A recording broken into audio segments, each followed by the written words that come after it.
గుర్తుపట్టలేని ఒక శవం దొరికింది. Lucknow express train second compartment నుంచి గుర్తుపట్టలేని ఒక శవం దొరికింది. అది దాదాపు 35 ఏళ్ల వయసున్న మగ శవం అని తెలిసింది. 2 రోజుల బంధం ఉన్నట్టే తెలుస్తోంది. ఆ శవంలోని షర్ట్ పాకెట్లో ఒక అమ్మాయికి సంబంధించిన ఆ రింగుల జుట్టుని ఆ న్యూస్ పేపర్లోని మళ్లించి పెట్టారు.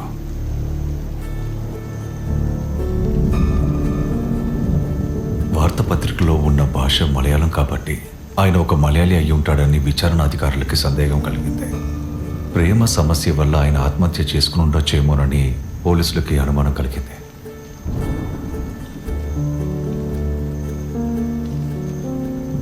భార్గవి బంగారం, ఈ సమాచారానికి నీకు ఉన్న బంధం ఏంటి?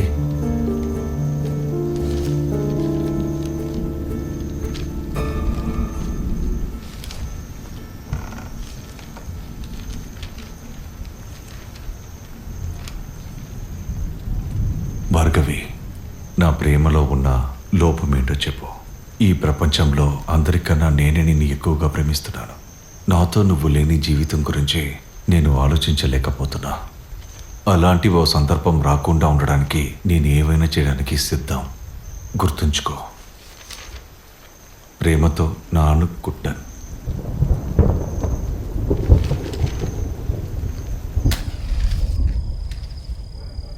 నానుకుట్టనంత మంచివాడు కాదు. కొంచెం పిచ్చుంది. అబ్సెసివ్గా ఉంటాడు. మంత్ర విద్యలు, దెయ్యాలను వదిలించడం, చేతబళ్ళు చేయడం, వీటి మీద అతనికి చాలా నమ్మకం ఉంది. ఇంకా భార్గవి గురించి తెలుసుకోవద్దా? తనకిద్దరు స్నేహితురాళ్ళు ఉండేవాళ్ళు, సుమ, లత.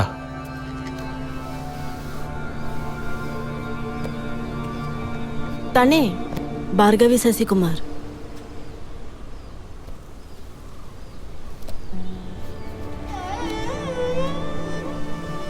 మర్యాద ఇవ్వడం తెలుసుకునే ఒక మంచి వ్యక్తి అతను. అలాగే నాకు తెలుసు. తనే ఆ గీతలు గీసింది. ఆ మనిషికి పువ్వులేసి పూజ చేయమంటావా? భార్గవి చాలా మంచి అమ్మాయి. తన అబ్బాయిని ప్రాణానికి ప్రాణంగా ప్రేమించింది, ఆరాధించింది. దుర్మార్గుడు తన జీవితాన్ని నాశనం చేశాడు.